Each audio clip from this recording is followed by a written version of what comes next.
kids. It's time to get some SML podcast all up in that.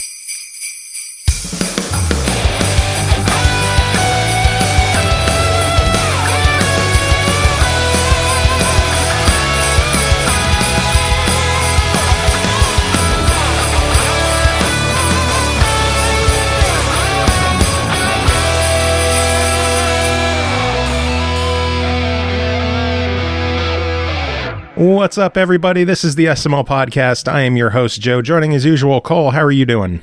I am better than I have been, but I'm still garbage. Yeah, I'm better than I've been. Obviously, my voice sounds significantly better than it has in recent shows, but I'm still a smidge under the weather. Yeah, you definitely sound almost back to normal. I wanna be normal. You're far from normal. Rip. I think we're all pretty far from normal. I'm looking. Butter is completely enraptured with the TV right now. I have football on the side, and Butter is just sitting there staring up at the screen. No. It is adorable.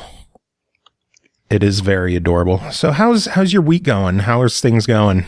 Things are pretty good. Today was number 3's birthday, and we did all the birthday stuff. Happy birthday to her. Happy birthday to her. Yeah, he's been in bed for an hour. Oh, well, fine. I take it back. In her world, birthday's over. But yeah, it was a good time had by all. We have a rule on birthdays that you can't say no.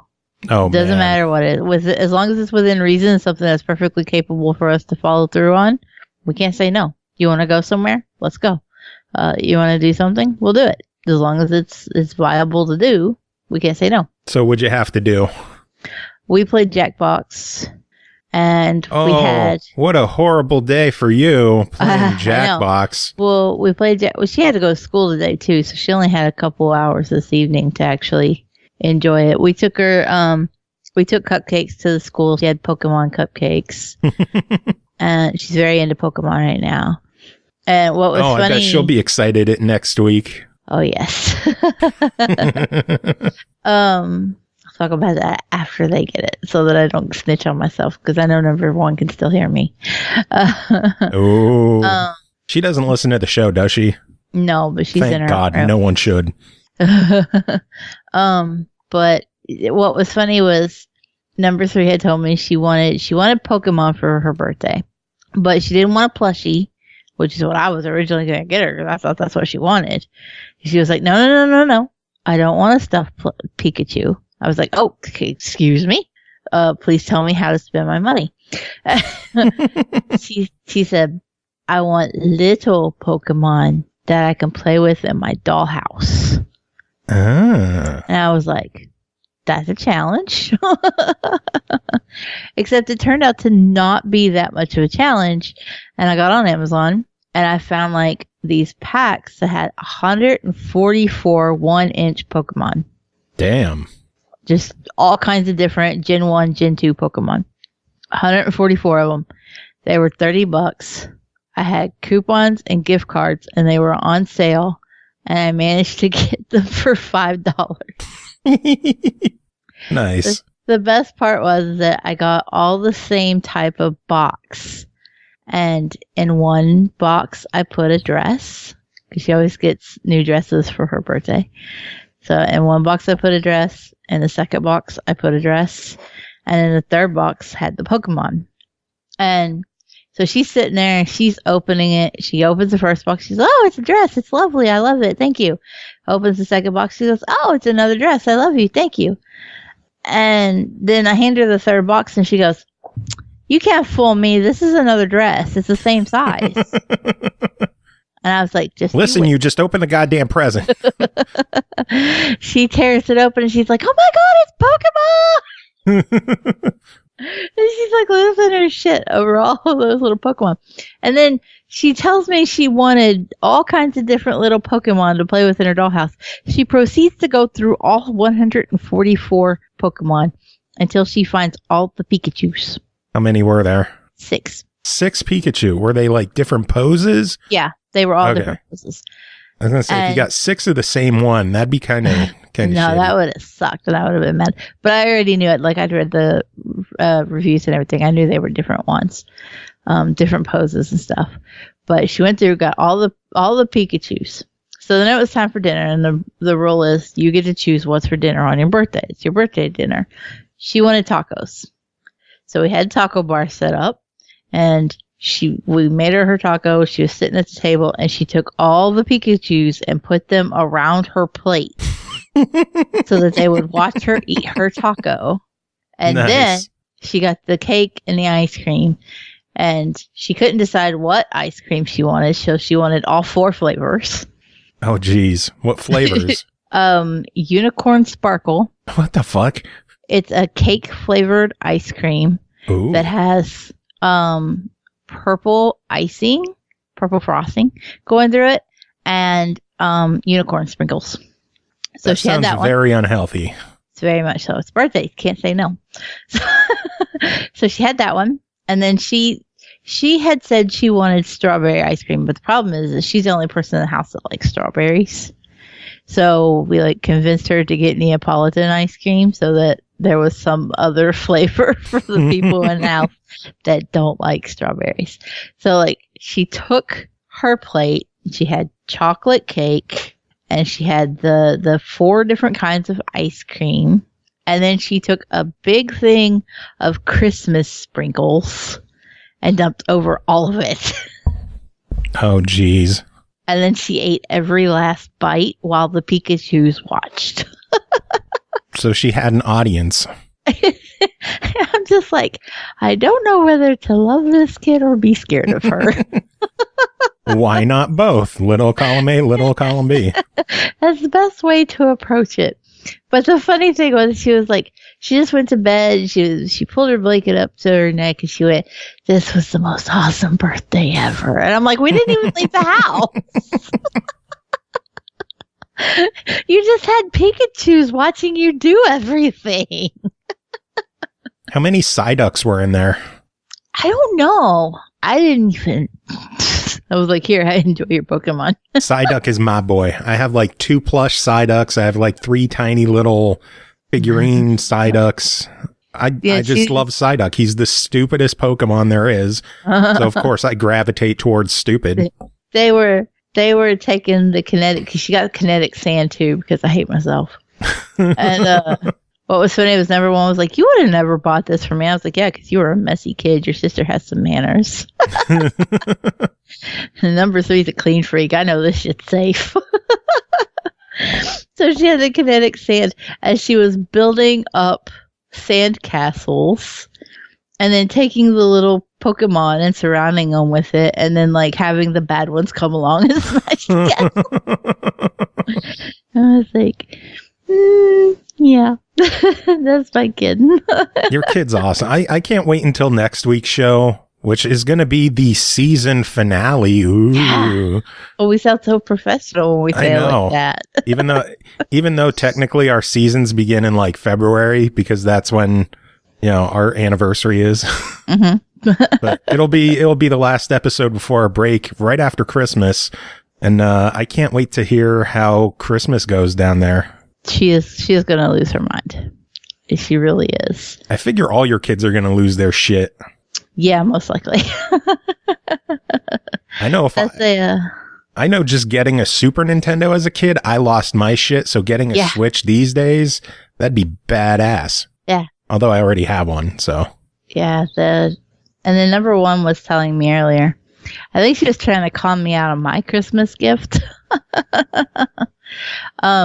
But she was like, oh, on my Chromebook, the power button isn't working, and if I turn it off, then it's really hard to get it turned back on. And I'm like, this kid don't even know.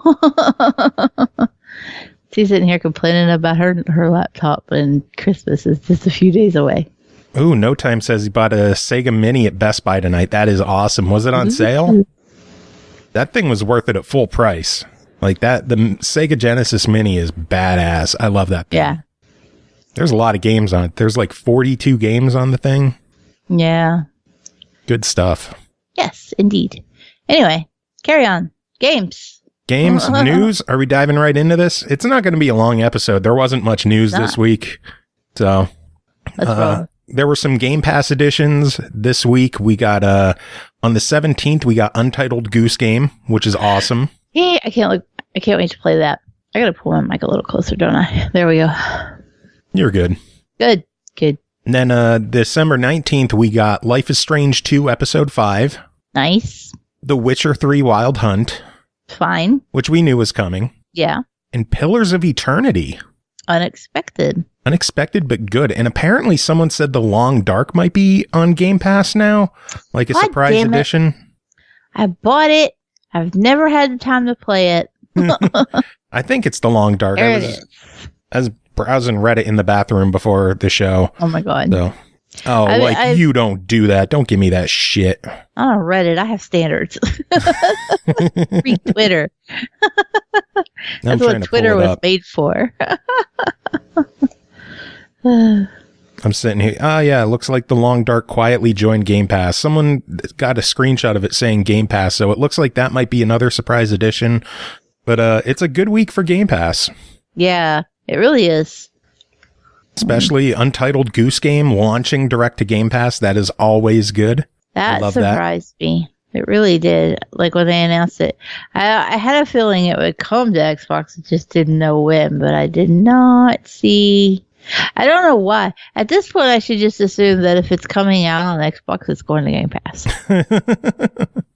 That's what I need. Not everything releases on Game Pass, but like 82%. Close. And it's gradually increasing. Awesome Prime dropping in saying, how shitty is this podcast? Very. So shitty that you can slow it down by donating bits. Yes. Break that shit. My computer's running slow enough tonight. Let's not break my computer completely. I mean, it would be amusing. But he did use the redeem highlight my message feature, which, those channel points on Twitch, those are now site-wide. Yeah. We didn't name them channel points. For us, they are called, what else? Wet pancakes. Wet pancakes. George, let me pull up the... Wet pancakes! Wet pancakes, indeed. Yeah, it's not all good news for Game Pass. 2 games are going to be leaving the service. First up is Tecmo Bowl Throwback, which, what are you going to do? Yeah, meh. And the other one, this one's kind of surprising because it's a Double Fine game, but Headlander is leaving. I saw that. I wondered if it had anything to do with the fact that it's an Adult Swim game, though. Probably. Yeah. Yeah. Next. See, there's not a lot of new. I told you. There's not. I mean, what else are you supposed to say? It's an Adult Swim game. It's leaving Game Pass. Okay, next. Yeah, Headlander's awesome, though. If you haven't played Headlander, fire it up before it leaves. Give it a go. I really enjoyed Headlander. It's very surreal and weird and amusing. Definitely. And amusing is good. You're a fucking head that flies around attaching to other bodies. What's not to love?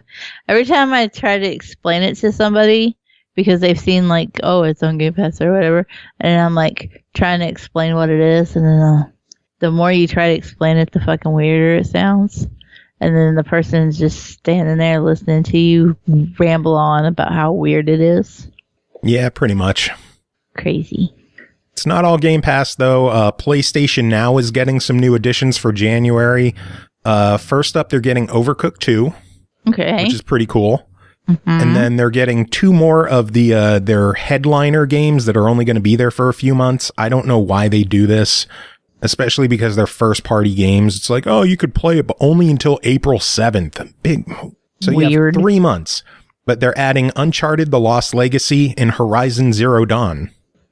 2 awesome games. So if you want to try out their PlayStation Now for 3 months, you could play Horizon and Uncharted and get your money's worth. But that's only on PlayStation. You can't play those on PC. I believe you can, streaming. Horizon Zero Dawn is the only game I've ever felt like I wanted to play on PlayStation. Well, sign up for a trial in January when they get added. I'm sure you could get a month trial or something. Yeah, probably. And see if it works on PC, and if it does, deal with the lag because it's streaming. Does it lag bad? I'm sure it does. When I tried it back when it was still in testing, I could not play it. Ugh. Yeah, but I mean, they're charging for it, so clearly it's got to be slightly better now, right? You would hope so. Although, look at Stadia. Yeah. There is proof I can't be wrong. Has there been any Stadia news? Yeah, but I don't know what it was. I didn't care. I was like, oh, Stadia. There was something Helpful. recently, though. Yeah. Very helpful. I know it launched with it was terrible. Yeah. Let me see. Speaking of terrible, PlayStation is releasing a back button attachment in late January, which is good in theory because it adds 2 triggers to the back of any PlayStation controller. It just plugs into the bottom, and you have 2 additional triggers on the back that you could set to be any other button on the controller, which is awesome.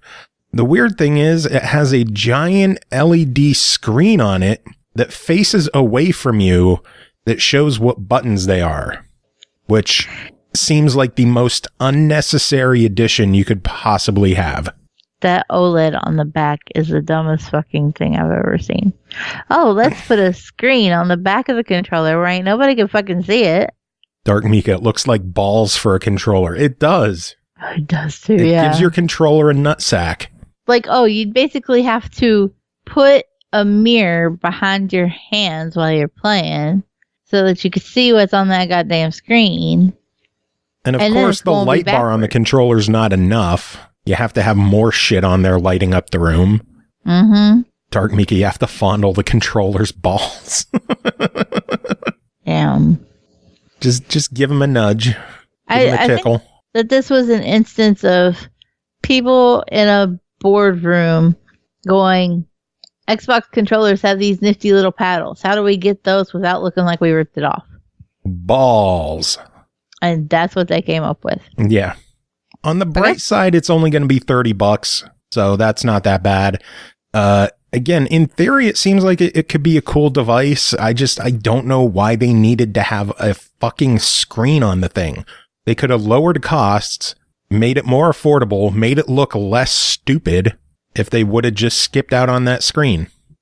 Yeah, that highly unnecessary screen. It feels like it was just a way to go, hey, look, we could put a tiny OLED in this. And Dark Mika has a point. It's going to make the controller battery drain even quicker. And it's not like the DualShock 4 has great battery life. We all know that charging your batteries is what everybody wants to do the most. Yeah. So, yeah, PlayStation back button attachment, $30 end of January. Give your controller balls and diddle the handles. Don't. I guess there was Stadia news. Oh, do tell, because I ain't got shit else to talk about. Already? I told you there's not a lot of news this week. God damn, but I thought we'd at least make it past 16 minutes. You thought wrong, bitch. Google bought Typhoon Studios to beef up Stadia's game library, according to Typhoon Engadget. Studios. Who are Typhoon Studios? Apparently, it's an indie studio with veterans that made Batman Arkham City and Far Cry 4. Okay. And they are currently working on Journey to the Savage Planet. Oh, them. Yeah. I wonder if that's going to affect the game showing up on other platforms. I would hope not. According to Engadget, Journey is still on track to reach multiple platforms on January 28th. So, yeah, that was, I was kind of like, who? Until I read the Journey to the Savage Planet part, because I do remember seeing that. I feel like I saw that on Xbox's E3, wasn't it? Maybe. And I'm not a fan of the game's name at all. Ever since I've talked with Chris and his girlfriend, who's Native American, they've pointed out that savage is a slur against Native Americans, and that word just doesn't sit well with me anymore. So that's why I've kind of I phased it out of my my vocabulary, even though I never really said it to begin with. They brought it up to me. I'm like, well, I don't think I even say the word anyway. Yeah. But yeah, that word just doesn't sit well with me anymore. So when I hear it on TV, I always kind of cringe. It's like, yeah, that's a real savage over there. I'm like, Chris wouldn't like that. Yeah. Let's see. Google Stadia updates adds support for all Chromecast Ultras, not just the one with the Founders Edition, so more people who don't give a fuck can play it now. Good way to put it. Google Stadia attacking Founders. each other behind me. Stadia Founders can now give away another 3-month free trial to a friend. Okay. Yeah. I don't know anyone who has a Stadia to begin with. So I feel like if somebody said, "Hey, do you want 3 months of Stadia?" I'd be like, "No, I'm good." I would give it a try. I would see how it plays on my computer, see if it does anything all right. I think your shit computer would be a good means for testing it. Yeah, because you don't have to run anything on the computer. It's all streaming. Because they make such a big deal about how it's, easy to play no matter what you're playing on. Yeah. So Doc Havoc, if someone asked me if I wanted 3 months of Stadia, I'd reply, that's still a thing? Shockingly, yes. It's been 2 months and it's still going. I was about to say, it's only been like a month and a half or so. It's fine. Happy 2-month anniversary, Google. You made it. They're still in the honeymoon phase. Let's aim for 4 now. I mean, granted, like, their honeymoon phase started with the bride catching the groom with his dick in a fondue pot, but it's fine. Everything's fine. You have a way with words sometimes. Yeah, I know. Don't put your dick in fondue pots, okay? This is my friendly advice. Anyway, other shit. Moobot's breaking on us. It's not showing my emotes properly. I see them. They're showing up on stream, but they're just showing up as words for me on my text chat. Weird. Doc Havoc, don't fondue shame. I will fondue shame you. That's unsanitary. That'll give you a yeast infection. Don't do that. Oh, God. So is there anything else you want to discuss, or are we seriously just diving into reviews already? I feel like we may just be diving into reviews already. All right, first game to talk about tonight, we are bringing in our good friend George Nowik. George, how are you doing?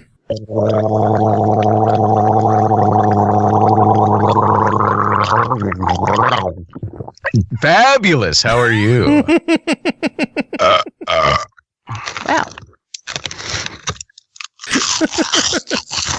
This show is so off the rails. Pretty much. Cole, I blame you. Pork rinds. I'm doing great. The rails and like flung them over the hill and it was like by rails. Just wait until we get to the other reviews. Oh boy. Are any of the other reviews going to involve urine coming out of boots? Because if so, I'm sticking around for that. Not boots, no. Okay. Then I'm out of here. There is urine. Yes. Maybe. We didn't record that yet, did we? I mean, we don't do this shit in order.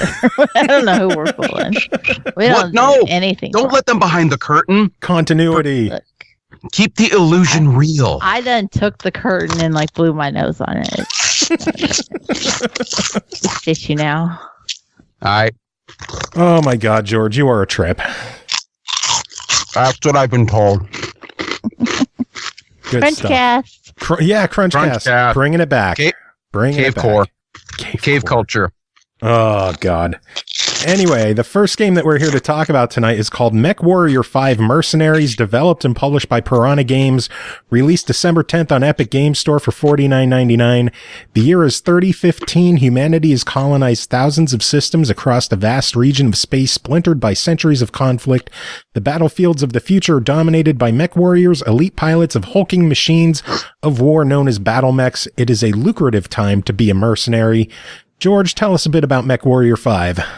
Well, the game is pretty dark, as implied by the whole mercenaries thing. The fact that you are a mercenary and you are involved in mercenary things probably means that you're basically a land pirate, and the life of the land pirate is uncomfortable, frequently expensive, and generally kind of a pisser. But you got to make a living somehow. Piss. So, yeah, see, it always comes back to urine. I was hoping for a dry martini this afternoon, but I only could get the. All I could get was this Coke Zero and some urine. Oh my goodness! They're never gonna let me review games again. So, let's see.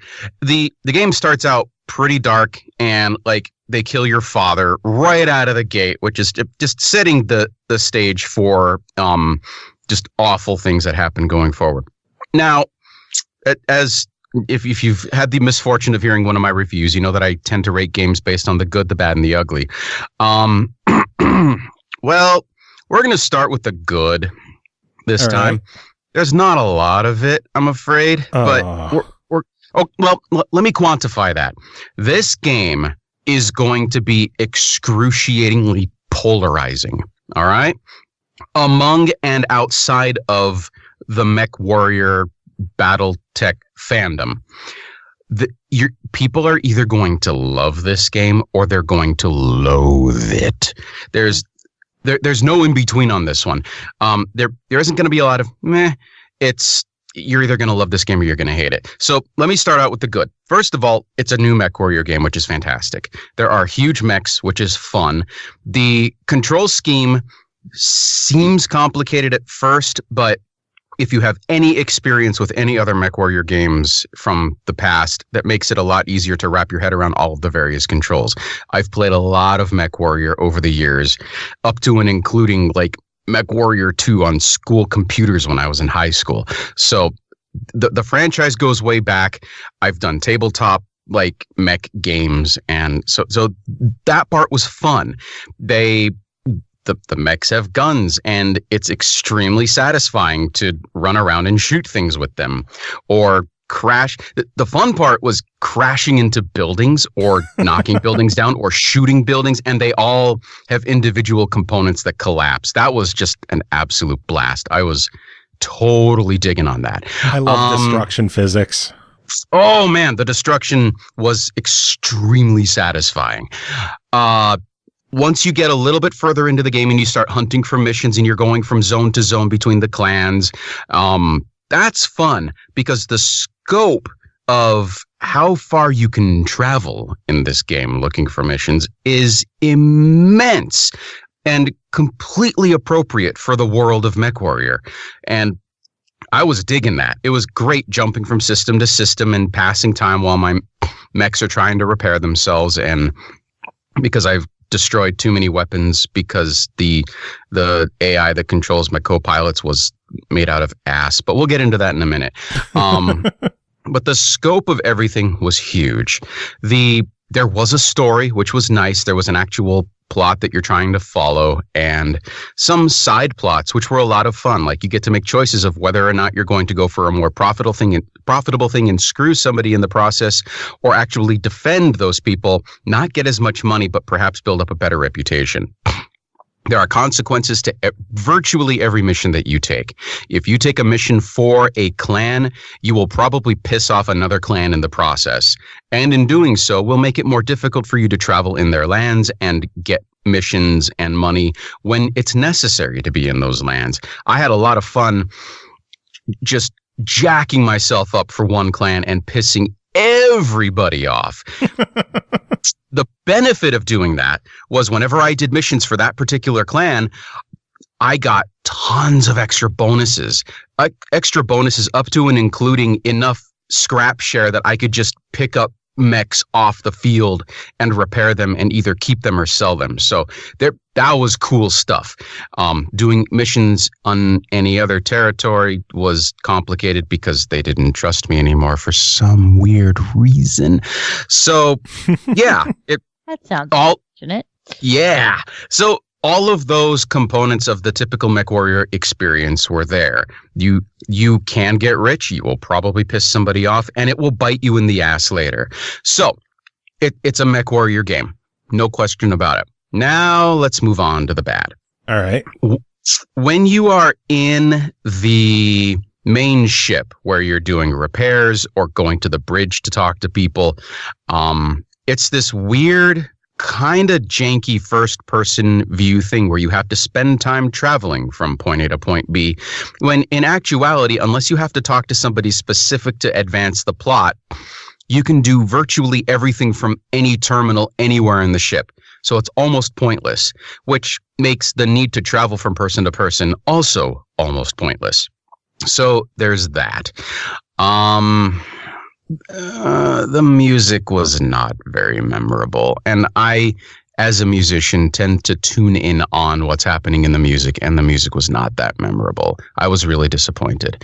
The voice acting fared somewhere between barely tolerable and sometimes okay. That's about as good as I can give it. I will say that the voice acting was worlds better than that Sierra knockoff that I reviewed a while ago, where you had a main character that sounded professionally recorded and then his best friend who sounded like it was done in somebody's bathroom. So it was better than that, but the actual acting was a mixed bag, to put it mildly. And I know that a lot of the voice actors were found on like pay-to-play sites like voices.com. And I would expect that, given that they were actually paying people for a lot of these roles, that the selection of actors should have been better. It clearly wasn't in some cases, so I don't have any explanation for that. The graphics at times looked okay, and sometimes they looked extremely dated. Like, I would have, considering you need a practically bleeding edge machine to make the game run and make it look good, I expected something a little bit more than 10 years ago in terms of the graphics. That was a little disappointing. The missions themselves, like the side missions, you've got the protect, the assault, the raid, some multi-pronged missions. They got real boring, real fast, and extremely repetitive, in spite of the fact that I believe a lot of those missions were procedurally generated, which was good in a sense that it should have avoided some of the repetitiveness, but there were a lot of components that made them really irritating, and I'm going to get back to that in the ugly. A lot of the landscapes for those missions from afar looked like the kind of thing that you would expect from a Windows 95 tile screensaver zoomed out. They didn't look good. When you were up close to some of them, it was almost forgivable.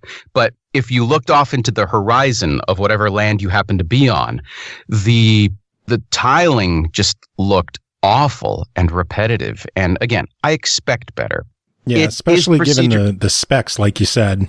Right. It is procedurally generated, if I'm correct about that. And I appreciate that there are certain sacrifices that have to be made in order to try to do something that will make it less repetitive. Except it was still repetitive and it didn't look that great. So now we get to the ugly, and I feel really bad because I'm a huge fan of the MechWarrior series of games and that style of gameplay. And let's just get into it. The AI, are you fucking kidding me? The AI was abysmal. You're only allowed to have 3 extra people working with you on a mission, unless that changes way further in the plot. And obviously, I didn't have a month or 2 to really get 80 hours into the game.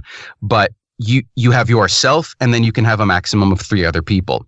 They did okay in predicting where you were going, especially if you were driving a slower mech and they were faster. They did a decent job of trying to stay with you and predicting where it was that you were intending to go. Where it got a little squirrely was the fact that if you're on a mission to, say, protect a cluster of buildings, they'd walk into the fucking buildings. And when you walk into the fucking buildings, you lose percentage of protected building up until the point where half of the damage done to the buildings that you're trying to protect are done by your own people, which is ludicrous. Protection missions, in fact, I just stopped playing protection missions, partly because I could guarantee that I was going to do more damage myself with my team than the enemy was, and that the rest of the half of that damage was going to be accomplished in the space of about 7 seconds, because they'd come in guns blazing, and before I can even attempt to intercept them, they're done. And the captain of your ship is saying, your client is going to be very disappointed in your inability to protect these buildings. Like, really? You don't say. So So I just stopped doing protection missions because it was frustrating and it pissed me off. The load times in the game. It's been a while since I've been able to give out the Commodore 64 Epic's Fast Load Cartridge Award, but this game absolutely earns it. It's a fucking bleeding edge PC that I'm using, and I'm sitting there waiting for shit to load. Not only between jumping from system to system, but when I get to a mission and I accept it and I accept all the terms, next thing I know, I'm sitting there waiting while it's loading the environment, which I assume has something to do with the fact that they're loading the procedurally generated stuff in the background. But I'm sitting, and I'm not a fan of load bars on brand new systems. Yeah. Speaking of, I ended up having to try and it didn't work, but I tried reducing some of the graphic specs because there were like glitches, like jumps in the graphics, which didn't render the game unplayable, but it was really irritating. It was like the screen had worse Tourette's than I do. And I'm standing here jerking my head, but the microphone hides that and you can't hear that I'm doing that. But it was like watching my screen tick where it would jerk every time something moved. And I'm like, fuck you.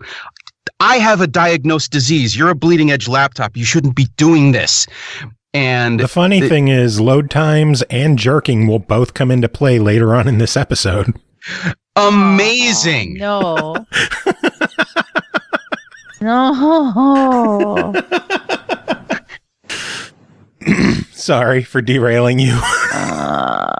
I'm mentally making associations between load times, jerking, yeah, wow. Oh wait, let me play the wet pancake sound effect. Oh yes, please hit it. Pancakes. There, I played it. Now do it live. Oh, dropping fucking urine. Oh, wet pancakes. Oh. No, bad Norg, no. Are we going to have to censor this out later? Because I think I might have crossed a couple of lines. Oh, we did not cross any lines. That is much later in the show. Oh, the poor I hope the developers of this game never actually hear this review, because now I feel bad. But I'm not done. Okay, so we've gone over. I'm never going to think of the fast load cartridge the same way again. We broke Norg. Holy shit, we broke Norg. I didn't know it was possible, but there we are. Okay, so running missions when enemies, including mechs and tanks and helicopters, spawn literally right next to you and punch you in the dick is irritating. And I actually mean literally, because you can get shot in the midsection on these mechs and be disabled.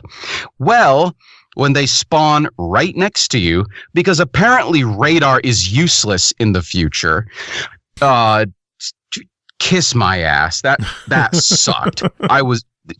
The ugly section is stuff that made me angry when I was trying to play this game, in case anybody hasn't figured that out. So, speaking of getting punched in the dick, the game touts how you can disable a mech, and they train you to do this. You can disable another mech by either a successful headshot that destroys the cockpit, or several headshots because they have armor, or if you manage to bust up one of the enemy's legs, which is great. That's a staple of MechWarrior games throughout the generations. If you take off a mech's leg, it can't move. And then it's a sitting duck while you stand from afar and rain hell on them for getting in your way. Great. That's cool. 10 seconds after the mech starts hobbling around because you destroyed its leg, it just kind of picks up like nothing was wrong, turns around and punches you in the dick again. So that is broken, along with pretty much everything else in the ugly section. Ouch.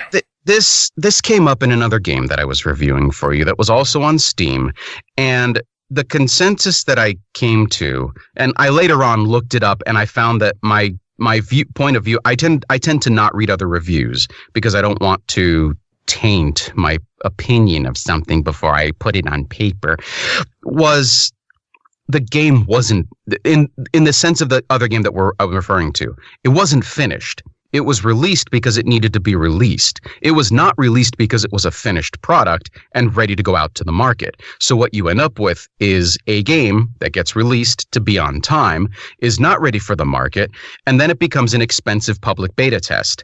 This is an expensive public alpha test, as far as I'm concerned. It's functional. Many of the components are there, but so many of the things that could make this game great are broken, borked, motherfucked, or just plain not there. And this is going to be another one where I'd love to come back to this in 6 months and see if they actually finished it. Because in the case of that other game that I had done for you quite a while ago, I did come back to it in 6 months. And then I came back to it again in 9 months because they had released a major patch that made the game awesome. And I can see very easily that with the framework that has been developed for MechWarrior 5 Mercenaries, the framework is there. This is going to be an amazing game as soon as they finish it. Yeah. Well, what would you do to improve it? Pork rinds. Pork rinds. Gotcha. So $50 on MechWarrior 5. What is your verdict?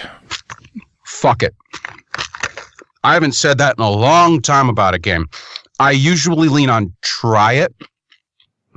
What are the three? Buy it, try it, or fuck it? Buy it, try it, deny it. And then we have fuck it, why not? Oh, pardon me. Yeah. Deny it. Total denial. I cannot, in good conscience, recommend somebody purchase this game yet, just because I know it's going to be polarizing. In fact, if I go and look it up after we're done with this, I'm probably going to find that the reviews are really mixed and in total extremes, like politics. So it's not finished. It is not a finished game. I can't recommend the cost of admission until they've had probably another 6 months in the oven and then release it in a condition that is much better. I really want to love this game. You have no idea. My obsession with MechWarrior goes back well over 20 years, and I really wanted to like this game, and I put in a bunch of hours, and I just couldn't. And I want to, and I'm going to come back because I love MechWarrior, but this is not ready. They're so not ready for this release. That's a bummer to hear, but if they update it, if they patch it, if they bring more content to it, do some fixes, we're more than happy to take another look at the game down the road. I would love to, and I hope you'll keep me in mind to do so. Yeah, keep me posted on any of the updates that they do, because the potential is there, and we've seen it happen, and it's kind of the new norm where they release public alphas and public betas and charge money for it. And I'll use another example, a legendary example now, No Man's Sky, which I say it with a grain of salt, because I loved No Man's Sky when it first came out, like to death. I played it for a month and a half straight, like several hours every day. It was my obsession, and everyone around me was freaking out about how awful it was because, well, a lot of the things that were promised weren't there yet. Most of those things are there now. I came back to it a few months ago after I think it was the next release, and I was astounded at what had changed from when I first played it. I had to start over because I wanted the full experience from the very beginning, and I'm glad I did. And I haven't had a chance to load it up since the newest update came out, which has even more awesome stuff. So it's proof positive that a game can release in an unfinished state and become amazing. But as it stands, where we are right now, we're nowhere near that. And it needs some fixes. Oh, well, they can't all be winners. But George, always a pleasure having you on, chatting about the game. Cole, do you have any questions before we let him go? No, I'm good. Hey, Cole, have I mentioned recently how much I love your voice? I love your voice too. Aw, you're so sweet. Your voice is like the bassy yin to my squeaky yang. Wow. It's a good thing we're both married because this is going to get real awkward real quick. Oh no, the awkward stuff comes later. Yeah, this is nothing. Ha ha! I cannot wait to hear it. George, you got any final words? Crunch core.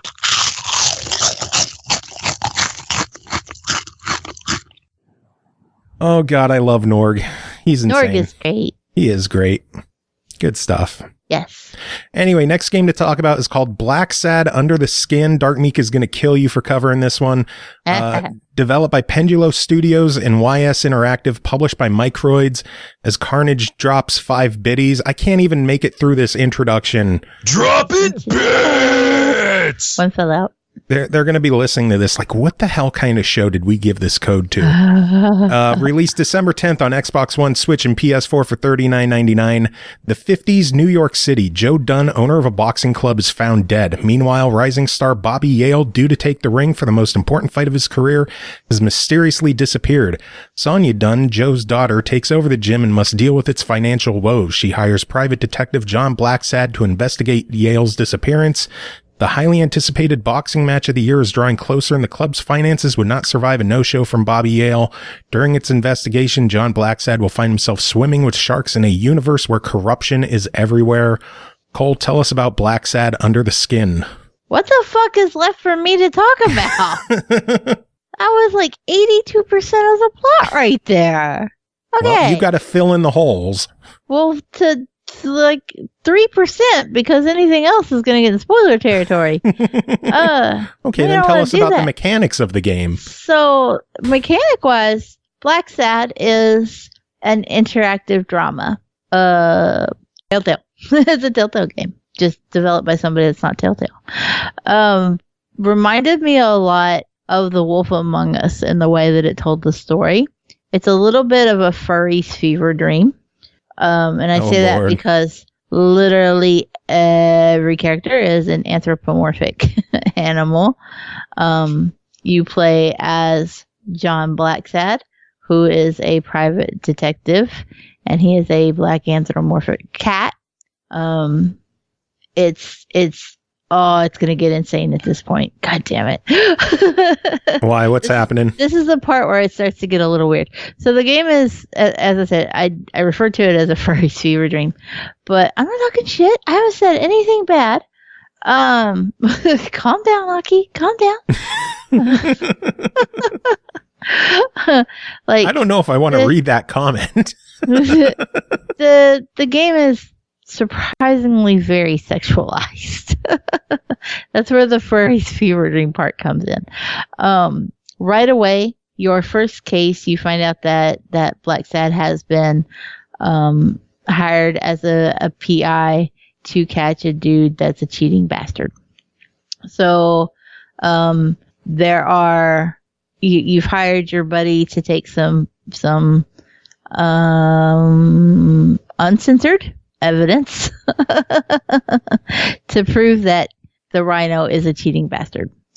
And then it boils down to the rhino comes to your office, beats the ever-loving shit out of you. Like, half the achievements in this game are for getting Blacksad's ass kicked.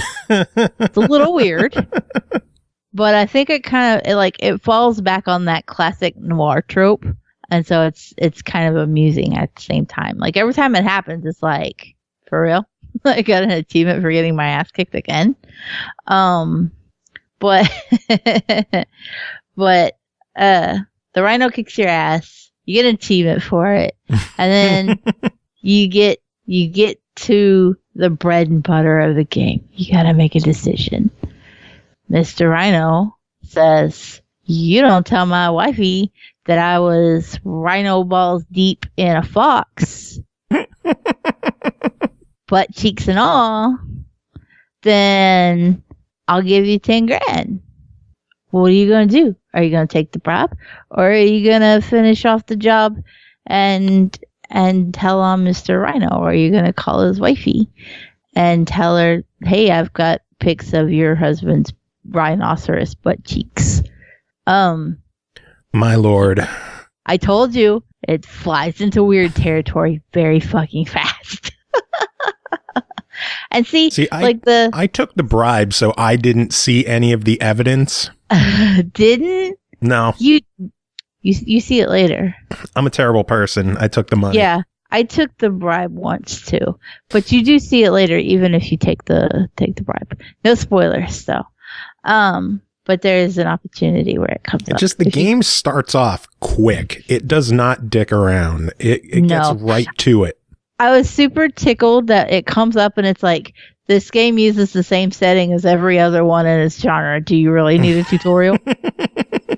And you can click yes or no. And I was like, nah, if that's the case, I'm good, bro. I got this. I know how to press, A, B, and X. Yeah. There are some extra interesting elements. Sometimes you can be in situations where you can use Blacksad's cat sense. It adds a little something extra to the investigation, but it's not fine-tuned enough to not be frustrating.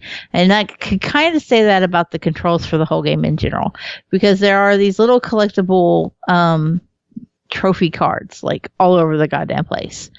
And 9 times out of 10, you can see one, but you just can't get Blacksad in just the right position so that it'll let you pick it up.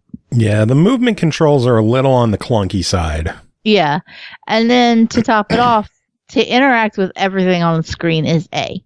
Like, it would have been nicer if they would have, mapped the buttons a little differently so that this item is X, this item is Y, this item is A. You're not in a position to use your cat sense or make any other decisions in these sequences where you're exploring and looking for clues. So it doesn't make any sense to not use those face buttons for that. That's more a quality of life bitch than anything. But the movement itself being clunky and coupled with that everything is A, make sure you're hovering on the right thing or you're going to pick up the same flyer 27 times. Not talking from personal experience or anything. that can make the game just a little more frustrating. It's quality of life. Besides that, though, I do want to say you mentioned it in the summary, I believe, but there needs to be a suicide warning on this game because you are flashed with a dude hanging from the ceiling very quickly. Yeah, the title screen. Yeah, I was like, not ready. Don't play that with kids around. Don't be confused and think that just because it's adorable animals that there's not rhino butt cheeks and short skirts on leopards and a whole lot of other questionable shit. Yeah, this is absolutely not a kid's game. Think of it as like The Wolf Among Us. Yeah, it takes a kiddish kind of idea, but it's very adult. The story is it's tropey, but it's enjoyable. Like you don't feel frustrated with the story, even though it may not. It can be a little underwhelming. You're like, nah, it's scratching the itch. It's fine. But one thing that I did have a complaint about, other than the clunky movement, is that the game has really long load times, and that was even with having it on a solid state drive.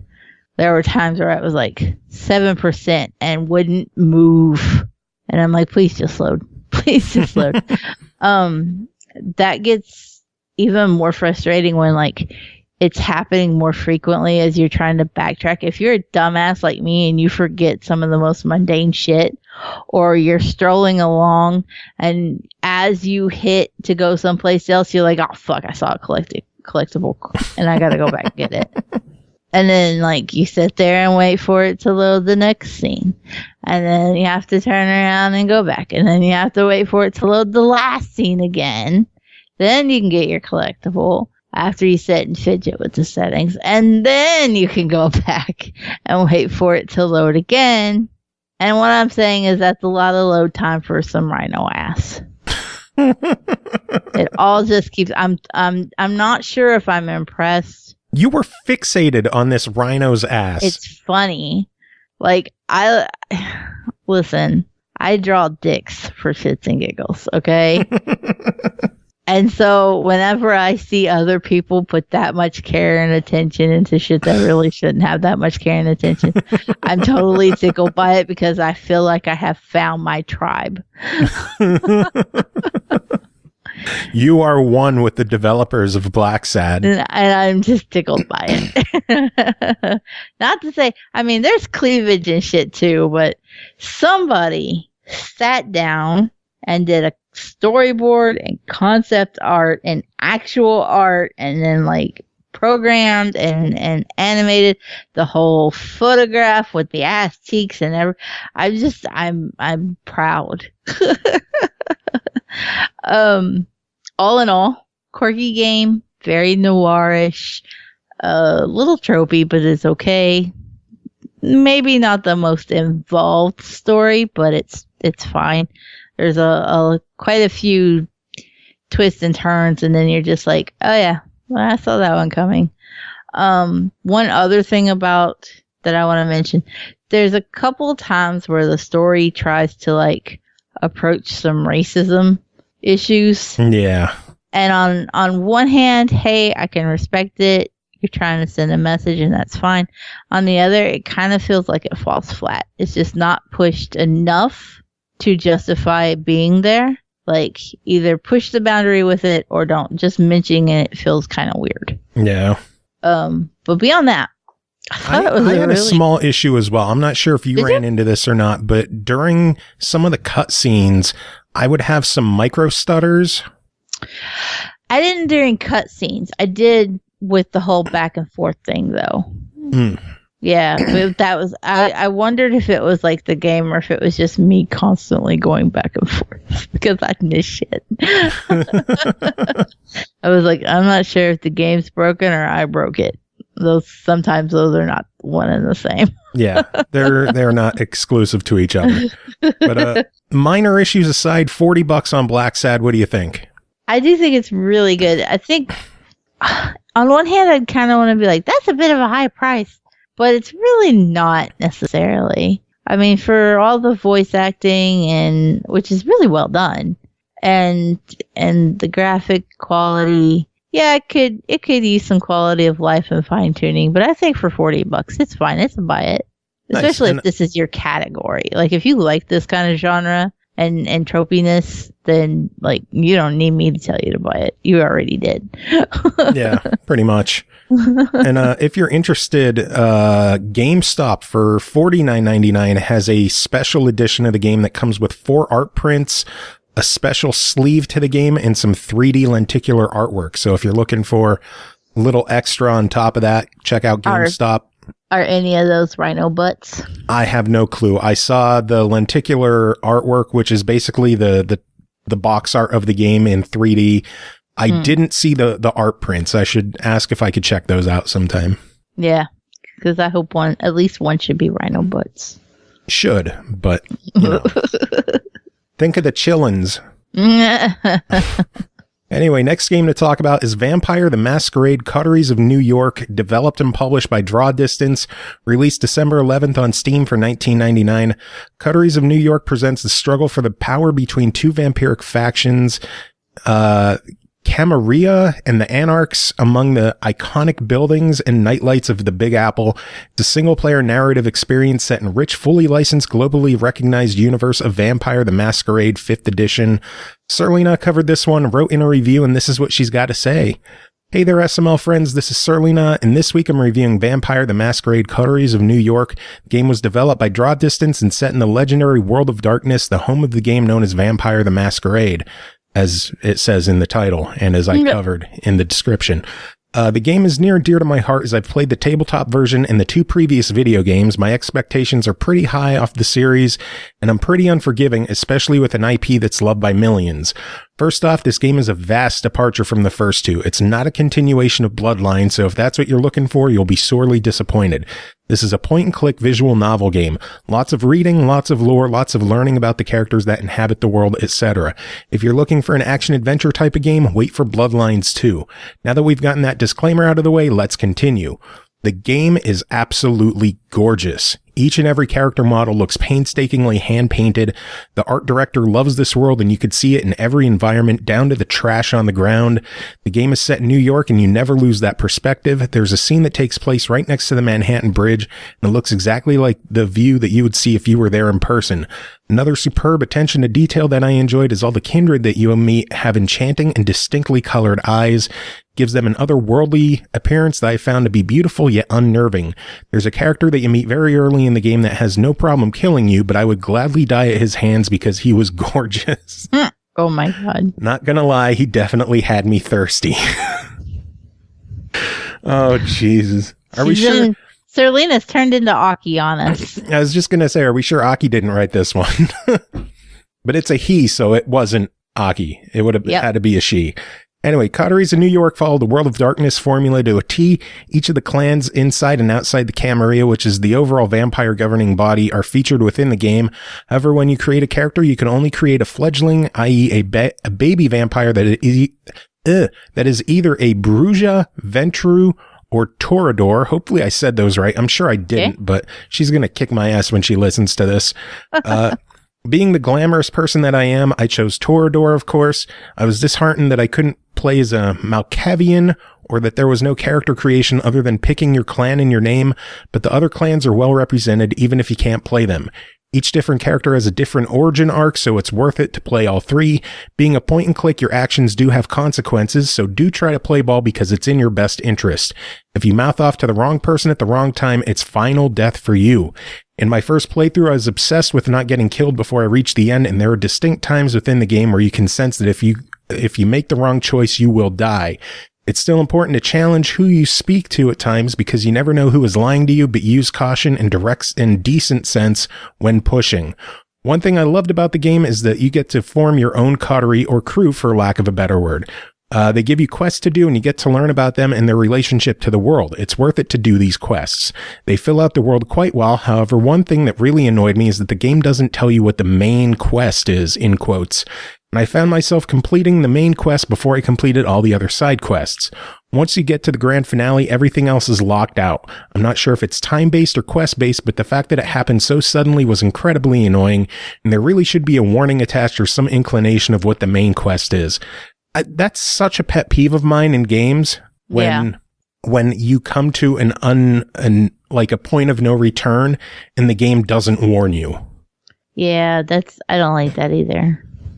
And I always just assume everything lets you go back until it doesn't, which is a bad thing to do. Yeah. Doc Havoc is saying it's Toreador. Nailed it. So I was wrong. Surprising, huh?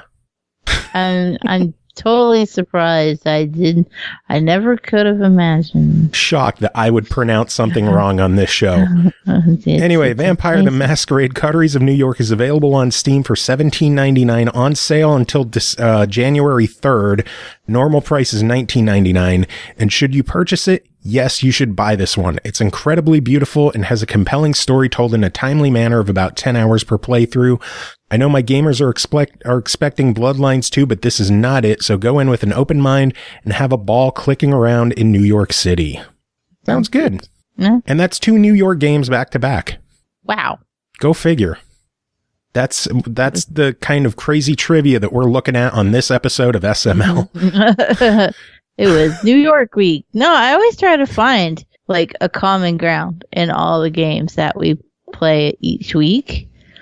And you'd be surprised like how easy it is to find a running theme every week. Yeah. Which we never see really. No. I've never been like, I've played nothing but roguelites for 4 months. That's all that's come out. I don't know. Yeah, close to it. But next game to talk about is called Pathologic 2, developed by Icepick Lodge, published by tinyBuild, released December 12th on Xbox One and Windows 10 for $34.99. And get this, Game Pass, bitches!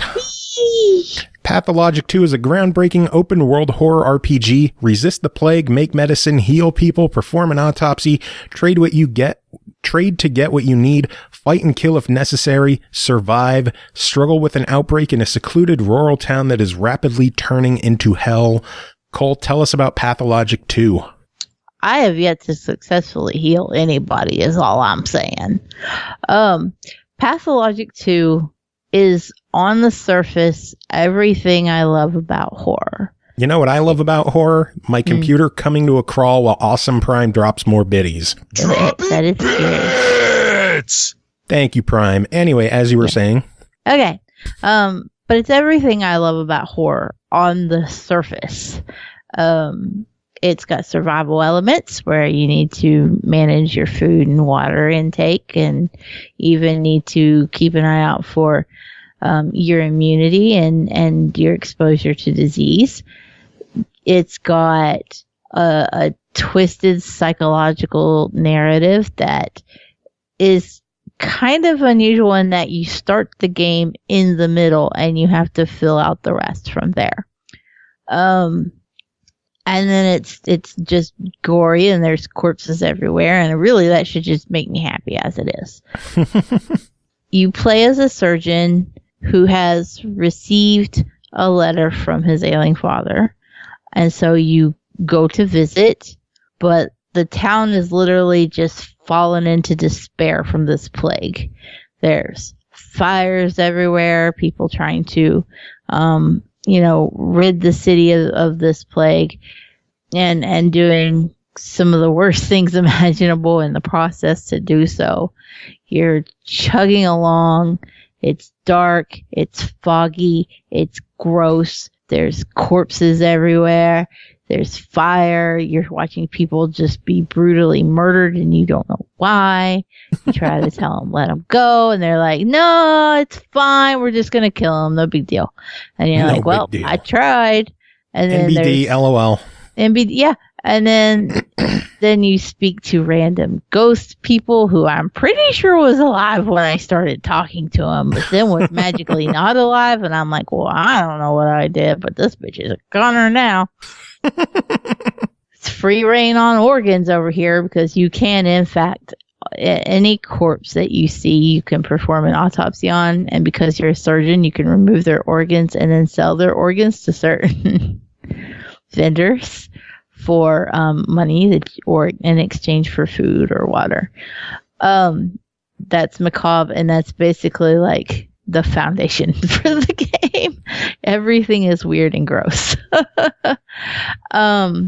I do want to point out, though, that the reason I say this should be my perfect game on the surface is that it's all the things that I love, but it's one of those games that prides itself on being extremely difficult. And if there's anything I hate, it's that. Yeah. Because it cuts you out from being able to enjoy the game a lot of times. Right away when you start Pathologic 2, you have a choice between 3 difficulties. The game will already have the hardest difficulty highlighted, and it repeatedly tells you, this is the intended way to play the game. This is what you should do. You should play it like this.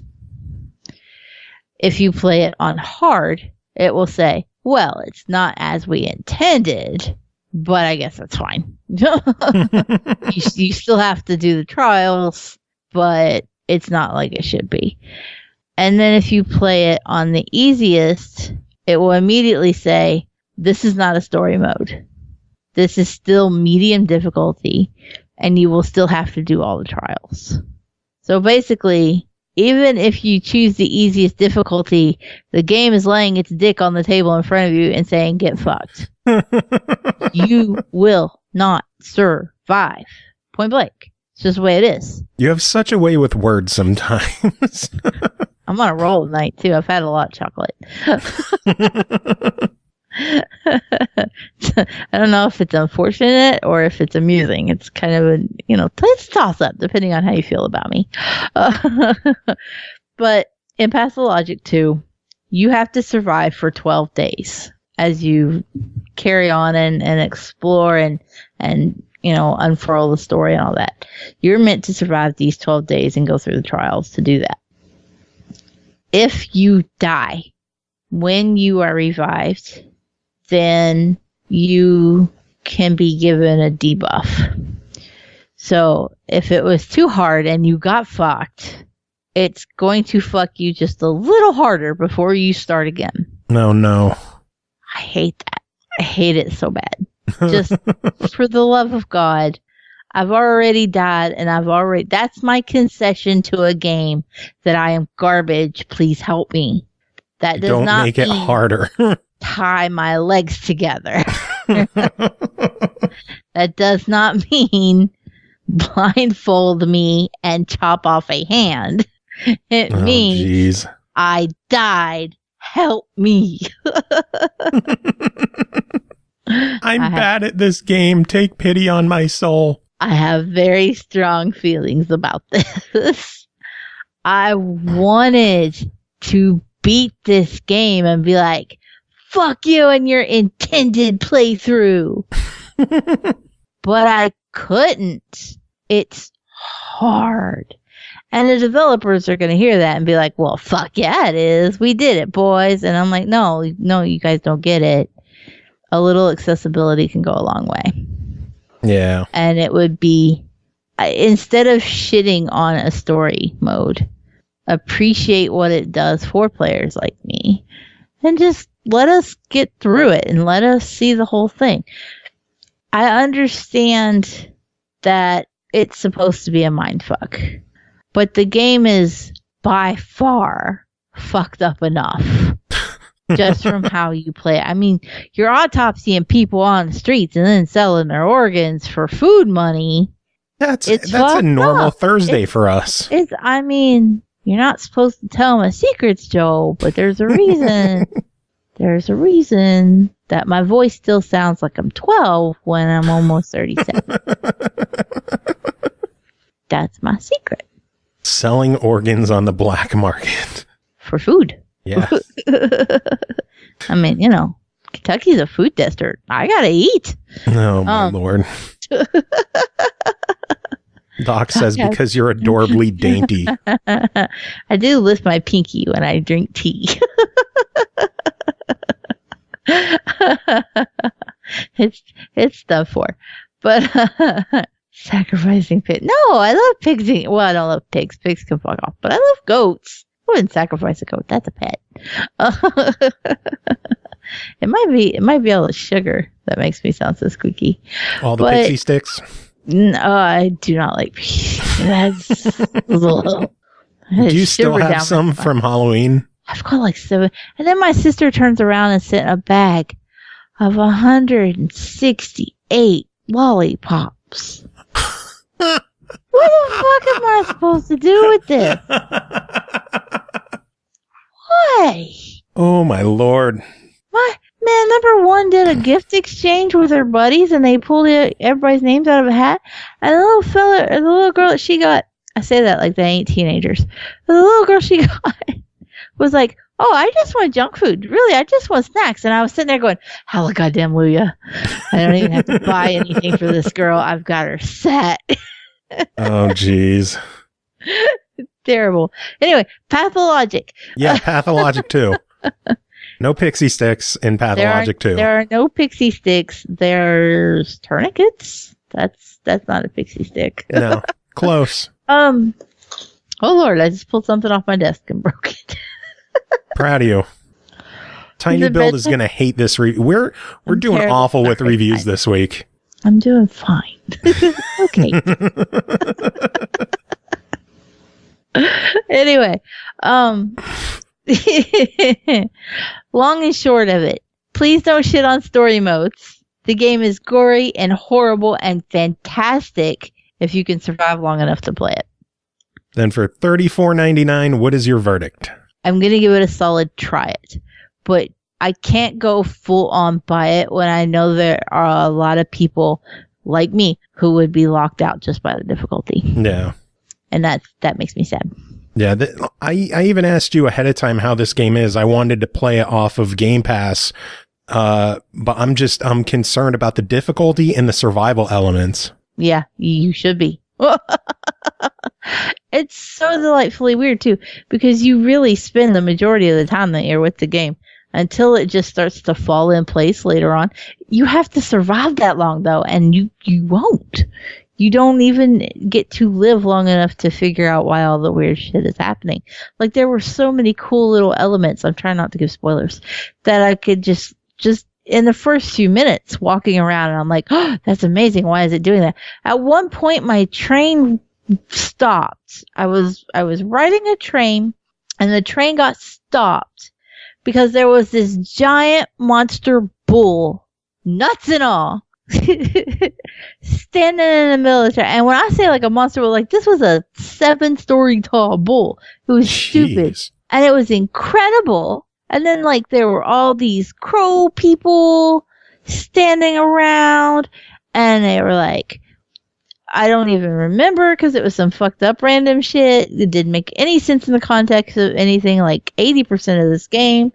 And I was just like, this is awesome. And then I immediately died. Like, my immunity shot all the way up red, and I didn't even have time to react. I had medicine on me, and I couldn't even do anything with it. Jeez. And I was like, I was dead before I even knew I had interacted with anything that was going to make me sick. Yeah, that sounds tough. And then I was just sitting there like, but I wanted to look at that bull some more. It was so cool. I want the bull nuts in my face. They were so well rendered.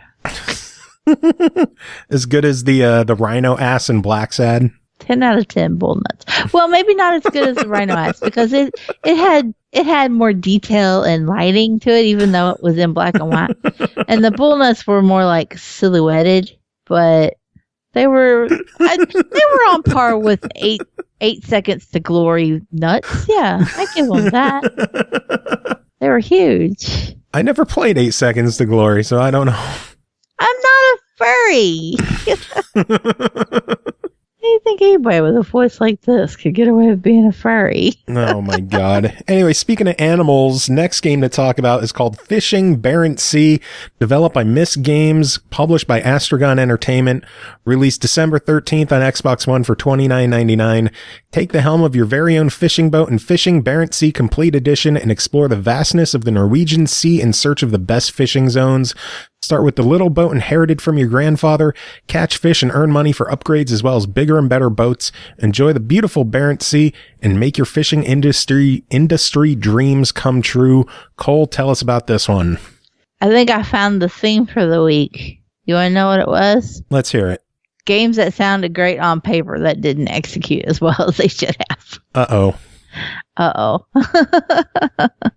I love fishing games. Fishing games are fantastic. There is nothing better than just like sitting casually. I like even like in a fishing game, cast out my line, put down the controller, sit here and play on the computer. And then when it rumbles, go, oh shit, I got a fish, and get me a fish. And then feel like I did something successful and then throw it out again and be like, okay, back to doing nothing. La, la, la. And then, oh shit, I got a fish. That's not going to happen in this game. That's not to say that you can't get lost and just kind of casually play it, because you can, and that's good, and that's great. But I will say the controls and everything for it are far more involved than they need to be. It's kind of an instance of they couldn't decide on if they wanted the game to be like a casual fishing simulator or if they wanted to go whole hog sim mode. When you're on the boat, which, by the way, every one of these games is like, your grandfather died, here's his shit. Do a thing. Even Stardew Valley does it. My Time at Portia did that too, didn't it? Yeah. I think at My Time at Portia it was your dad. But it's usually your relative died. Relative has shit the bed and now you must take over. It's a weird mechanic that just keeps popping up. And this was just a weird game for it to be. And as soon as I read it, I was like, what the fuck? Weird is the theme of this episode. Trust me, we're getting to weird soon. Oh my gosh. But a fishing sim shouldn't fall into weird territory. True. And it did. But again, the controls, they kind of deviate back and forth. Like some things are super, mundane and you can do it kind of mindlessly with certain types of fishing, whereas most of the game really wants you to over focus on details. When you're driving the boat, for example, third person drive the boat, you're good. But then to do anything on the boat, you actually have to switch from third person to first person. I find switching perspectives like that horribly disorienting in a game. Yeah. Like, pick one. That's one of the reasons I don't like, Ghost Recon any better than I do. Because it's third person until you aim. And then you're first person. And I'm like, fuck, that's jarring. Stop that.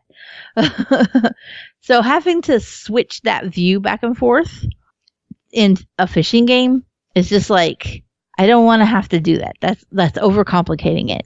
Yeah. Either let me drive the boat normally or don't, but having to flip back and forth is weird. When you're on the boat, you have to interact with certain things. I find it funny that when you have the starter boat, literally all it has in the captain's area is like some chairs, a table, and a rogue hammer laying on the table. And I never feel like you can't interact with the hammer. You can't customize the hammer. It's just Grampy's hammer hanging out on the table in the middle of your cabin. And I don't know why. Can't customize the hammer. Oh, at least let me put a sticker on it.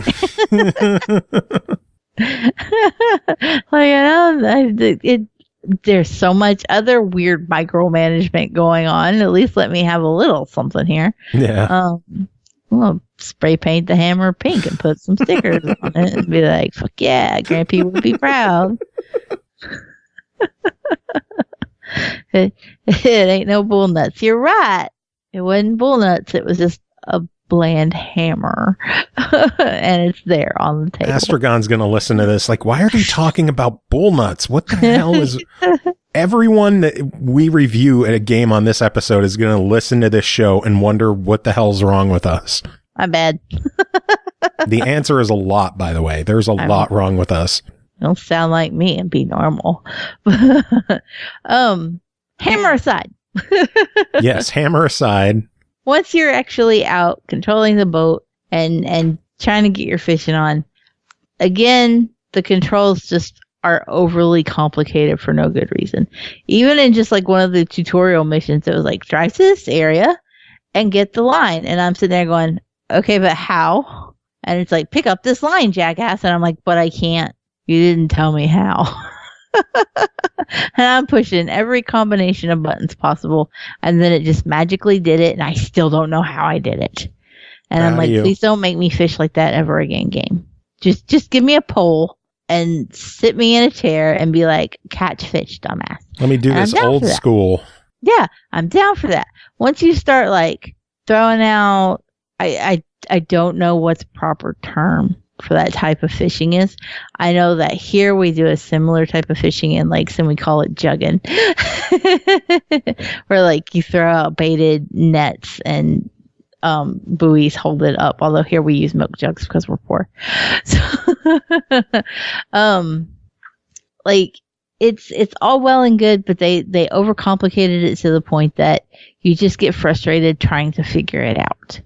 And there was never a point where I was like, I've got this, I can do this comfortably. Everything was off the rails unless I was just allowed to fish. I was curious if it was just me, so I set David down with it. David has far more tolerance for learning the controls in these kind of simulator games than I do. Like I said, I just want to cast out a pole and be done with it. Yeah. D will actually sit and figure shit out. And he was in the same point of the tutorial and he was like, why is this so hard? I don't fucking know.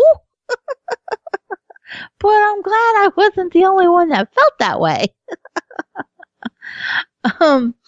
It was just kind of sad because I wanted something that was going to be a different experience. Like fishing is all well and good. I can go do that here at home though.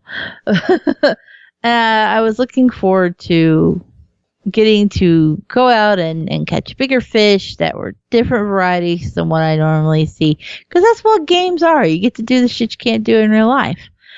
And I enjoyed it when I got to do those elements of the game. Yeah. Where like you just go fishing, it's fine.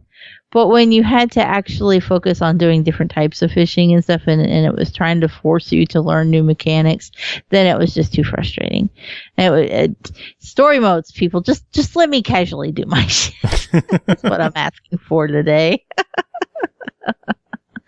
And I think Dee would agree that was the biggest downfall for it. It's incredibly pretty. I will give it that. I did have some lagginess. I did have some micro stutters. I don't know if that's a 1S thing. That's at this point I always have to put that qualifier like I am on a 1S. That might be the problem. But I did have some moments with micro freezing and things, and there were pretty lengthy load times. But I think that's because once you're actually out and on the water, the loading is hidden. It's not something that you actually see or have load screens for. That's good. So it wasn't as bad. Incredibly pretty game. I was really impressed with it. I like that if you can tolerate learning the controls for all the other annoying means of fishing, then you can save up enough money and stuff and actually buy better boats. And I think I might have liked it better if I had gotten some of the more higher end boats than what I managed to get.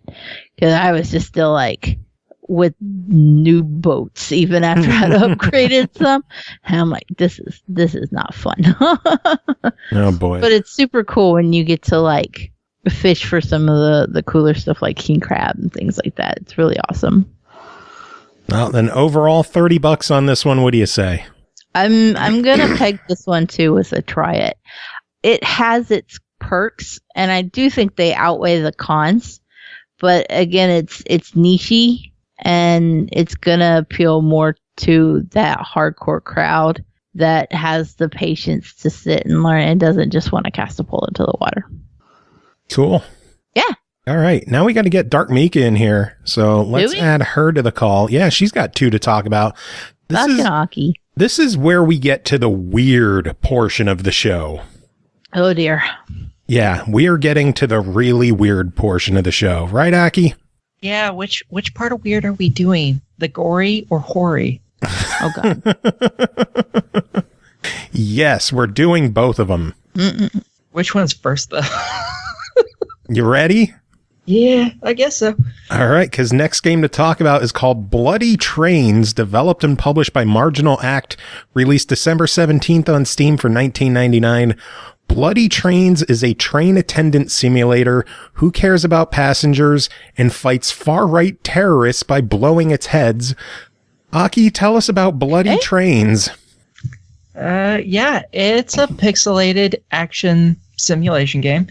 I'm glad it said what her job was, because I was like, a train hostess, I guess? I did not know what the fuck you called her job.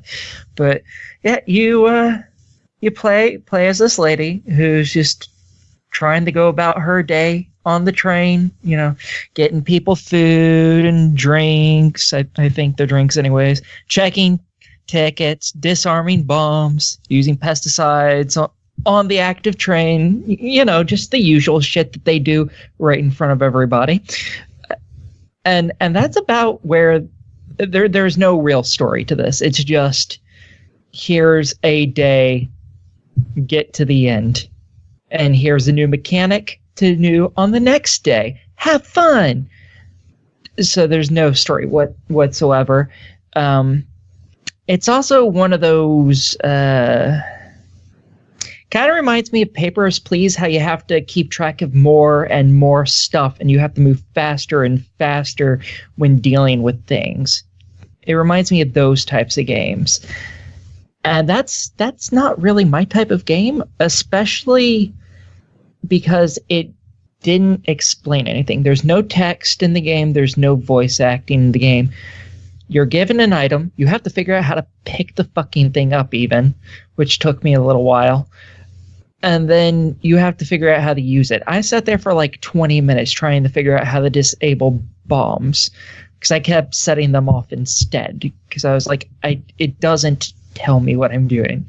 Took forever. And that's kind of what the gist of the game is. It's here's this new mechanic we won't tell you anything about.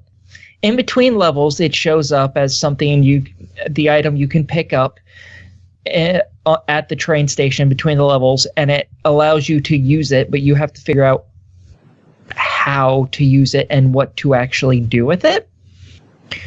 Turns out in one part, fucking when you can check tickets and shit, there is a way, if they don't have a ticket, you can send them to jail. I found out like 7, 8 levels later, there was also an option to take a bribe from them and let them stay on the train anyways. That option was there from the get-go. I read that in their forums. Someone mentioned that. I was like, oh, how the fuck do you do that? I can have more money. It's like, and they didn't tell you how to do it even in the forums. That's the problem with this game. Nothing is explained whatsoever. They have very basic pictures that can help guide you to what you're supposed to do, but nothing to actually explain it. And that, for me, ruined the game because I couldn't figure out really what the objective was. Because, like, at first I thought maybe you have to keep everyone happy by the end of the train ride, or maybe you have to make this much money. But it's like, no, none of that matters. All the people on the train can fucking die even. Doesn't matter, you'll go to the next level. So I was like, I don't know what the objective is, and I don't know how to use like a quarter of the equipment. It's like, and then it started just getting to the point where there was just so much stuff to do that I just couldn't keep up with it. And I hope I was near the end of the game, but I don't think I was, because there are boss fights in it, apparently multiple ones. I beat one, and that was it. I think I got like 2 or 3 levels after that, and I was just like, there's so much going on, I can't do anything anymore. Yeah, just looking at screenshots and images of this game, it looks batshit crazy. Oh, it definitely is. Visually, it's very unique. I really like how everything looks. It's so fucking weird. And when it comes to the boss battles, it gets even fucking weirder. Like, the boss I fought was just giant person's head, and it shot lasers, and you actually had to pause the game when it shot lasers, which took me like another half hour to figure out, because you can pause the game, it'll still fire its lasers, and in the firing of the lasers, but even if you're in the way of the lasers, if you've paused the game, you won't take any damage. It is impossible to avoid the lasers. So you actually have to do that if you want to win the fight. That's an interesting mechanic. Yeah, it didn't tell me that. It took me 7, 8 tries, and I just paused the game because I was pissed. I was like, there's no way to fucking dodge this shit. It was like, I went to the forums to see if there was anyone who had any fucking hints or anything, and I heard the laser sound going. I'm like, God, that noise is going to get annoying. And then I heard it quit, and I'm like, well, what the fuck? Went back to the game, unpaused it. I was like, oh, no lasers. I moved around. When I saw the laser start, I paused again. And I just sat there and watched. I'm like, I wonder. And yep, fired the laser. It's like, you motherfuckers. I want to take a second to read the description on the Steam page. It says, this is a simulator game, so there are many mechanics, such as feeding people, giving a tea or towel to them or they will die, checking tickets validation, taking bribes or calling police if ticket is not valid, keeping train car warm or people will freeze to death, keeping train car clean or people will vomit and die, checking baggage for bomb or it will explode and people will die, keeping aggressive people out of the passengers if someone will die. I didn't figure out how to do that part. Fighting with corruption or people will be out of money and they will die. Fighting bosses or you will die. Not to die. And you know, all of that is right. I ended a number of days with no passengers alive. So that is very true. It's like, Fuck. So,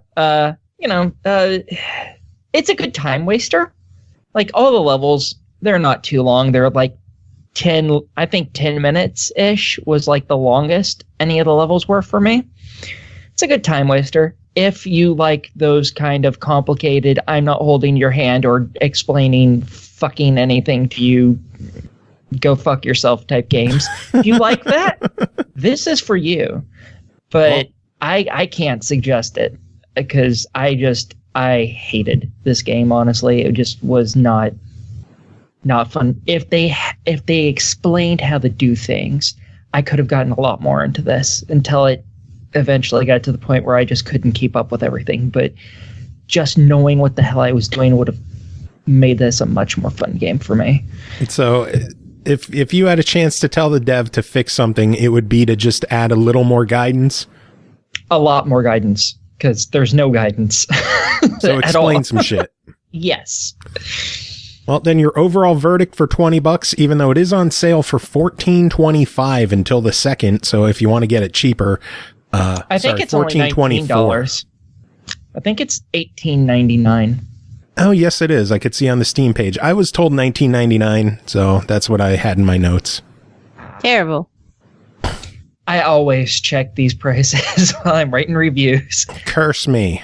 Anyway, your official verdict? I say this one's a pass for me. It wasn't... with all the problems, it just drove me nuts. It made me angry more than I enjoyed it. So I have to say pass on this one. All right. Well, you got one other game to talk about. Final game of the night, and we're breaking some new ground on SML. It's the horror game now. Oh, Lord. Final game to talk about tonight is called Nympho Monster Domination. Developed by Norn and Meal, published by Cherry Kiss Games, released November 21st on Steam for $9.99. A man filled with pent-up sexual frustration is suddenly summoned to another world as its would-be savior. Dominate the hordes of horny monster girls to add to your mythical harem, and maybe while you're at it, save the world. Aki, tell us about Nympho Monster Domination, a game which you specifically requested for the show. Yes, I did. Any kind of... It's a pornographic visual novel, a kinetic one, so there's no choices. You just fucking read it, and in some people's opinions, fap to it as well if you want, whatever. You do you. And about what you said about the story, that's pretty much it. They do not really care much about the story in this. This is like, you know, those old like sausage pizza and plumber pornos from the days of old. That's what this game is to visual novels, from that to like AAA movies. Oh no. Yeah, it's very much wham bam, thank you ma'am, here's a tiny sprinkling of story that we don't really give much of a fuck about, just go bang the next girl. That's really it. That's the entirety of the story.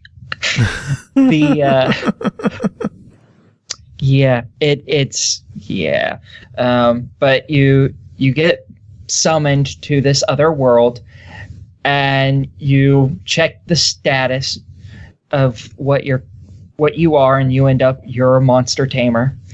And originally the guy's like, oh, they're going to laugh me out of here because that's a class that sucks in most video games, and he's a pathetic gamer. And I say pathetic because it's him, not because gamers are pathetic, or else I'd be pathetic, and I'm not. Fuck you people. Anyways, so yeah, he's like, they're just gonna laugh me the fuck out of here. And instead they're all like, oh, thank God we finally found one of you, because their world is completely taken over by monster girls, basically, and they all have magic powers, but the humans don't, and all the tamers of their world have been killed, so they summoned one from another world, Japan, and they're like, now go tame all these monsters. And he's like, okay. And then the very first thing he finds is a big-breasted succubus. Yeah, it's one of those games. Nice. Yeah, if people are interested in how sexual the game is, feel free to browse the Steam page for it. You will need to be logged in. I didn't know they could have screenshots like this on Steam. Some of their games, because Cherry Kiss Cherry, whichever it is, I can't remember anymore. Cherry Kiss, I thought so. Okay. They've been on Steam for a while, and this is specifically the type of game they make, is stuff like this. I actually have one of their other games, maybe two. And some of their games don't actually have any pictures because it was on here before Steam got rid of that no nudity rule of theirs. So some of their games just don't even have pictures on them because they're like, these are graphic. They would not accept that. It's pretty fantastic. There's about 20 chapters. No, not about. There's exactly 20 chapters in the game. All of them are pretty quick. I think in just the first two chapters that I played, I checked the time at that point. It took me like 100 minutes for 2 full chapters.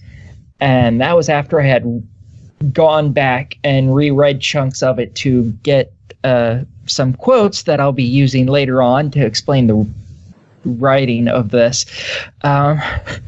So there's 20 chapters. After you finish a chapter, you unlock a chapter select for that chapter in the main menu. You unlock the pictures that were used in that chapter, which there are a lot. And then you also can just skip all the very small amount of fucking story bits and go straight to the sex scene stuff. Also so that it gives you those 3 options. It gives you, there's only like 2 to 5 minutes of story in between the sex scenes. I don't think there was a need for that, but whatever. Oh Lord. Yeah, most of each chapter is just the characters banging. Well, that's what you signed up for. Yeah, hey, and I'm not bad. I'm not against that because all the pictures, the characters are very cute. I am all for it. And I heard your cat. Yeah, Pork is up on my lap. He is demanding attention right now. What do you want, buddy? What? By the way, Studa just subbed, so thank you for the sub. I reminded him. Apparently you like the porn game conversation, I guess. No, I was texting him on Facebook and I was like, you haven't fucking subbed, go sub. So oh my god, Pork, what the fuck are you doing? Oh my. Just oh my. Anyway, back to the game. The writing in this is... Yes, give us those examples. Okay, first I have to explain a little. It's a very Japanese way of writing. If you've watched hentai or read the dirty comics that come out of Japan, that is kind of how it's written. And that's very different from how, like, American porn is. They say very weird shit in the animated sphere of dirty shit over there. So, I guess...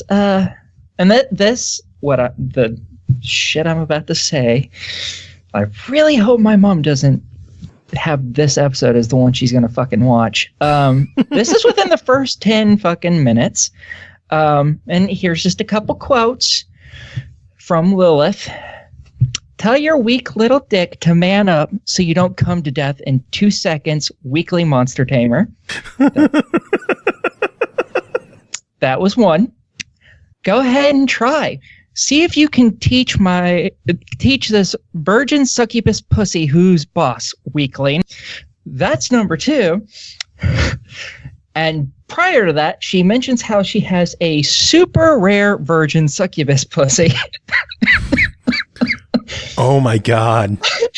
Yes. And then later on, which is in the second chapter, she talks about, I think it was her, it might have been the dog girl from that one, who's named Cerberus, because of course it is. She's a dog girl. Of course she's named Cerberus.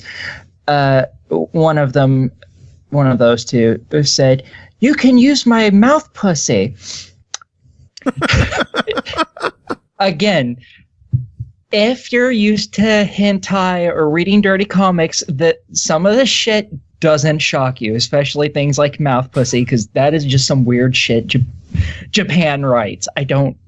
Sponge Boo, so when's the Xbox release? Cherry Kiss, if you could get your games on Xbox, I would buy all of them. So would I, actually, just because. Fuck it. Because, again, the art in this is gorgeous. The writing, weird, but the art is beautiful. All the girls are really cute, and each chapter is about basically banging a new one and turning them into your sex toy, basically. Yeah, looking at the screenshots, it's fantastic artwork. It's absolutely beautiful, and all the girls are fair. Yes, they are very. And I'll go into that a little bit in just a little bit. All the girls are also voice acted by. I recognize some of the voices. I'm pretty sure some of the girls in here are professional voice actresses for this kind of stuff specifically. So. Yeah, they all have good voices. It's only Japanese voices, obviously. What else was there? Shit. Yeah, I guess I should go into some of how detailed it is, because this is going to attach into some other stuff. Namely, the fetishes that this game goes for. Obviously, there's the monster girl fetish. Obviously, you're banging a succubus, and then you're banging a dog girl, and then a unicorn girl, and I'm not going to keep naming them all because there's too many. So, obviously, monster girl is the main one right there. There's an in-story reason that really doesn't fucking matter, but all the girls are also virgins. So there's defloweration. And then there's cream pies. Nice. As well. And then there's another one, which I think is gross, but hey, to each their own. There is also a lot of water sports, and for anyone who doesn't know what that is, that's piss play. Nice. Okay, then now we know what Joe's into. No, I'm not into it. I'm just appreciating the diverse amount of fetishes in the game. I like the mature content description on Steam that says there are scenes of sexual intercourse involving pregnant characters. I don't think I've gotten that far because I haven't actually completed the game yet. But that wouldn't shock me. It's probably an afterword that shows him having sex with all the girls, because the entire thing is that they somehow use magic to create more of their kind instead of having sex, because no one's strong enough or some bullshit, I don't know. But they're all like, he's knocking them all up when he cream pies them, because he does it like 10 plus times in a row without stopping. Oh, geez. Yeah, that's what his monster tamer ability allowed him to do. Because at first he has tame monster, which doesn't work. Other than that, it's all just powering up his dick and making it amazing. Oh, that's my God. all the rest. Yeah. As he tames more of the girls, he unlocks other powers, which then he uses to tame other ones. Like the first one, he obtained the power to power up his dick even more than it naturally was, because apparently he just jerked it a lot. I don't know. And then he tamed her, and then after that, he was able to use a magic to tie people up, which he uses on the second one. And every time he just gets more powers because he's leveling up by banging these girls. Doc Havoc. Now I'm just imagining the main character going all Super Saiyan as his dick starts glowing gold. I could totally picture that. Oh my Lord. We should probably get to the point of this. Cole, do you have any questions before we get our verdict? No, I'm good. Nothing? I'm well, good. Then, Aki, for $10, give us your verdict. Yeah, go for it. Fuck it. Why not? Literally. Fuck yeah. it. I mean, shit. Yeah. You get about an hour-ish per dollar for this game. So the hell with it. I mean, SpongeBob wants to know if the pubes change color when the dick goes Super Saiyan. I don't remember ever seeing the dude's pubes, so I'm going to say probably. Like you were looking at the dicks anyway. Not really, no. Yeah, there we go. There were boobs in front of me. I was more intent to stare at those. Good stuff. All right, well, that is it for this episode. What a crazy trip we have been on this magical journey. Yep. Told you didn't want to be here, Cole. This wasn't talking about rhino butt cheek. Yeah, we went from rhino ass to literal ass. My rhino ass was mundane compared to where this ended. Yeah, this is the kind of shit I live for. Just this game, it made me laugh and cringe a lot because of the Japanese writing, but oh my god, I love it. It's terrible in the best way possible. And a shout out to Hentai Pros Network for following us on Twitter. Oh my god. Sadly, they don't have very many videos on their website. Because I did check. Immediately after you stated that they followed you, I was like, oh, I'll check their profile. And then I saw they had a website. I'm like, oh, I'll check their website. Fuck it.